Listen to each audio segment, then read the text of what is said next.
What the bloggers have latched onto was an innocent statement that I made to a reporter from the New York Times the first or second day. I said that the human remains that were recovered, when you were out actually walking around that area, because it encompassed an area of over 100 acres, that you actually had to look hard to find human remains. Okay. That was 15, 20, 40 minutes after I got there. Yeah. This is before we started any searches. This was the first interview that I gave, which was about 4 o'clock that afternoon. I innocently and stupidly said that it almost looked like someone had taken the passengers and dumped them off somewhere and was just driving an empty aircraft. Well, these bloggers think that that's true now. Now they think that the government somehow took the people off an airplane, or I've seen all kinds of them. They've said that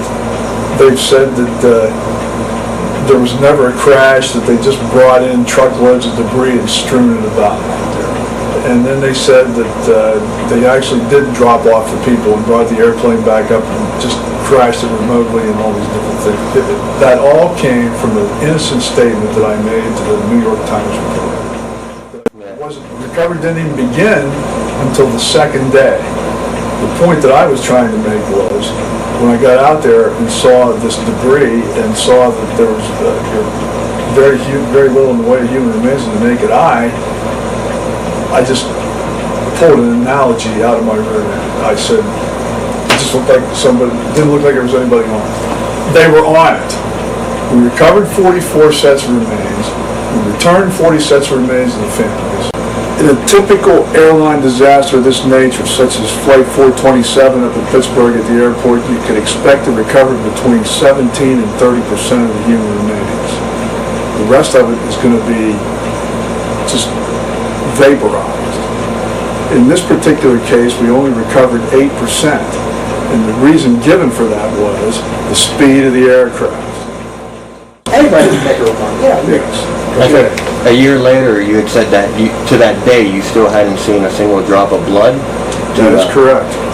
A year later, you had said that to that day you still hadn't seen a single drop of blood? That is correct.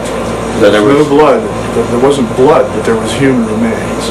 And like the remains, were they like, I mean, was it like a finger or like an arm? Like, There were some, yes. There were some. so you actually did recover actual limbs?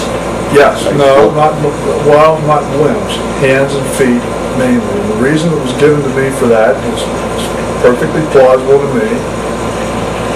The human body, most of the connective tissue in your human body is in your hand area, because all the muscles in your arm, the tendons and ligaments go down into your hand, and the same with the foot.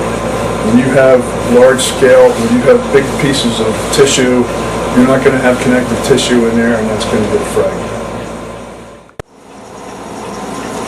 Here's some of the remains. Looks like fragments of bone here too. Here's what I was looking for. Here's some pictures of remains.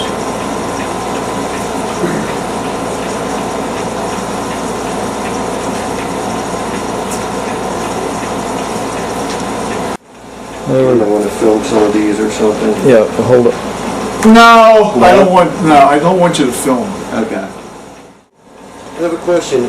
There's one picture here that shows a fully intact skull. Was that recovered from the site? Where